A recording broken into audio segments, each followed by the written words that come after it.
টানা 2-1 দিন বৃষ্টি, ব্যাস তাতে জলের তলায় গোটা কলকাতা। কোথাও জল ছুঁয়ে যায় গোড়ালি, আবার কোথাও বা হাঁটু পর্যন্ত। এই দৃশ্য শুধু এই বছরের নয়, বছরের পর বছর ধরে তা দেখে আসছে গোটা বাংলা। রাস্তা হোক বা রেল লাইন কিংবা মেট্রো, সব কিছুরই অবস্থা বেহাল। মাঝে মাঝে বন্ধ হয়ে যায় কিছু গুরুত্বপূর্ণ রাস্তাও। যানজট, যাত্রী দুর্ভোগ যেন দুঃস্বপ্নের মতন তাড়া করে কলকাতাবাসীকে। সরকারের পরিবর্তন হলেও কেন পরিবর্তন হয় না কলকাতার এই অবস্থার? একটু বৃষ্টিতেই কেন জল জমে যায় মহানগরীতে? কে রয়েছে পেছনের আসল কারণ? কারা দায়ী এই অবস্থার জন্য? কিভাবেই বা মিলবে এই সমস্যার সমাধান? আজ সমস্ত তথ্য ডিকোড করবে ইন্ডিয়া পোর্ট। প্রথমেই জানতে হবে কলকাতার ড্রেনেজ সিস্টেম কাজ করে কিভাবে। কলকাতা সমুদ্রপৃষ্ঠ থেকে যথেষ্ট নিচুতে অবস্থান করে। প্রতি বছর এখানে জল জমলেও কখনো তেমন কোনো বন্যা দেখতে হয়নি কলকাতাকে, কারণ বহু বছর ধরে কলকাতাকে বন্যার হাত থেকে বাঁচিয়ে আসছে কলকাতার বিশেষ ড্রেনেজ সিস্টেম। এটি একটি ইউনিক পদ্ধতিতে কাজ করে চলেছে। প্রথমে শহরের সব বৃষ্টির জল আর নোংরা জল, যেমন ধরুন রান্নাঘর, বাথরুম বা টয়লেট থেকে আসা জল জড়ো হয় রাস্তায় থাকা বড় বড় নালার মধ্যে। তারপর এই জল চলে যায় পাম্পিং স্টেশনে, সেখান থেকে পাম্প করে পাঠানো হয় পূর্ব কলকাতার বিশাল জলাভূমিতে, যাকে বলা হয় ইস্ট কলকাতা ওয়েটল্যান্ডস। এই জলাভূমি আসলে অনেকগুলো বড় বড় পুকুর, যেখানে সূর্যের আলো ও শৈবালের সাহায্যে জলকে প্রাকৃতিকভাবে পরিষ্কার করে ফেলা হয়। এই পরিষ্কার হওয়া জলে চাষ হয় মাছ, যা পরে বাজারে বিক্রি হয়। মানে শহরের নোংরা জলই এখানে মাছ চাষের কাজে লাগে। এভাবে কলকাতা তার ড্রেনেজ সিস্টেমে কোনো বড় মেশিন বা কেমিক্যাল ছাড়াই শুধু প্রাকৃতিক পদ্ধতিতে জল পরিষ্কার করে চলেছে, আর বছরের পর বছর বন্যা রোধ করে চলেছে। শুধু তাই নয়, এই সিস্টেম পরিবেশকে বাঁচিয়ে হাজার হাজার মানুষের জীবিকার সুযোগ তৈরি করে দিয়েছে। এবারে আসি প্রতি বর্ষায় কেন জলমগ্ন হয় কলকাতা। প্রথমেই আসে পুরনো খাল ও নিকাশি ব্যবস্থা নিয়ে। আজ থেকে প্রায় 140 বছর আগে ব্রিটিশ আমলে তৈরি হয়েছিল কলকাতার নর্দমা, যা 50 লক্ষ জনসংখ্যার কথা মাথায় রেখে তৈরি করা হয়েছিল। কিন্তু জনসংখ্যা দ্বিগুণ ছাড়িয়ে 3 গুণ হয়ে গেলেও কিন্তু পুরনো সেই নর্দমা সিস্টেমের উপরই এখনো নির্ভরশীল কলকাতাবাসী। কলকাতার আশেপাশে বা শহরের মধ্যে যে সমস্ত খাল জল নিষ্কাশনের জন্য ছিল, তা একের পর এক বন্ধ হয়ে যাচ্ছে। যেগুলি রয়েছে সেগুলোর নিষ্কাশন ক্ষমতা প্রায় 50% হ্রাস পেয়েছে। প্রতিটি সরকারের হীনমন্যতা। হ্যাঁ, বামফ্রন্ট জামানা থেকে শুরু করে বহুতল ভবন, সল্টলেক সিটি নির্মাণের মতন একাধিক কাজ, কিন্তু তৃণমূল জামানায় সেই সব কাজ বৃদ্ধি একেবারে রকেটের গতিতে। আইনের তোয়াক্কা না করে উঠতে থাকে একের পর এক বহুতল ভবন, বন্ধ হতে থাকে যত্রতত্র জলাশয়। রামসার সাইট বাঁচানোর সদিচ্ছা না তৎকালীন সরকারের ছিল, না বর্তমান সরকারের আছে। রিপোর্ট অনুযায়ী কলকাতার অত্যন্ত গুরুত্বপূর্ণ 2টি খাল, কেষ্টপুর এবং বাগজোলা, প্রায় অবরুদ্ধ হতে চলেছে। এছাড়া গত 1 দশকে শহরে স্থায়ী নির্মাণ বেড়েছে 200%-রও বেশি।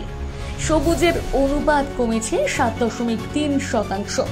তাই যারা মনে করছেন গঙ্গা আমাদের শহরকে বাঁচিয়ে নেবে, তাহলে মাথায় রাখবেন, জল যদি প্রাকৃতিক নিয়মে শহরের বাইরে বা মাটির তলায় যেতে না পারে, তাহলে খুব শীঘ্রই আরো গভীর জলের তলায় তলিয়ে যাবে গোটা শহর। কলকাতার অবস্থান ও গঠন।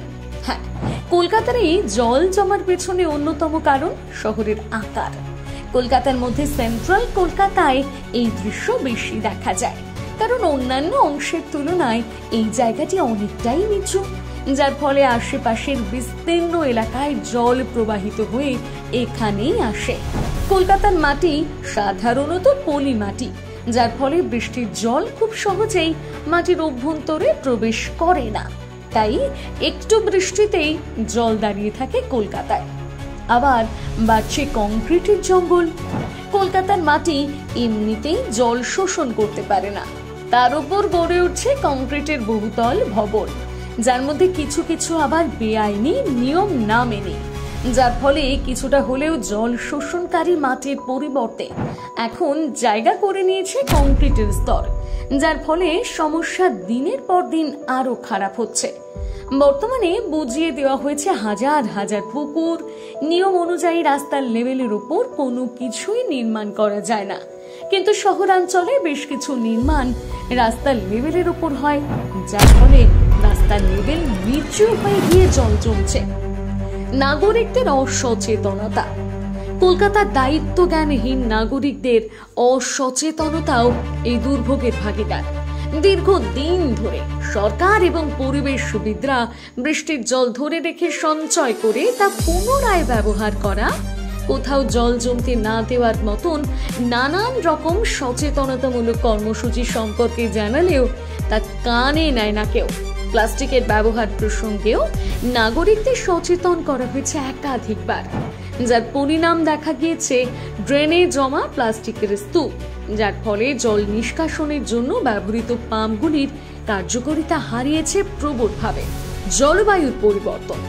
পাশাপাশি দূষণের জন্য জলবায়ু পরিবর্তনের ফলে যখন তখন নেমে আসছে বৃষ্টি, অসময়ে পরিমাণের চেয়ে বেশি বৃষ্টি হলেই দাঁড়িয়ে যাচ্ছে জল।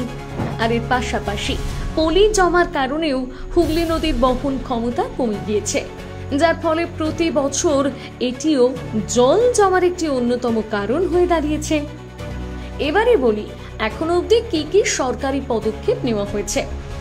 স্বাধীনতার আগে থেকে 1946 সালে বন্যা নিয়ন্ত্রণ ও জল নিষ্কাশনের কাজ শুরু হয়।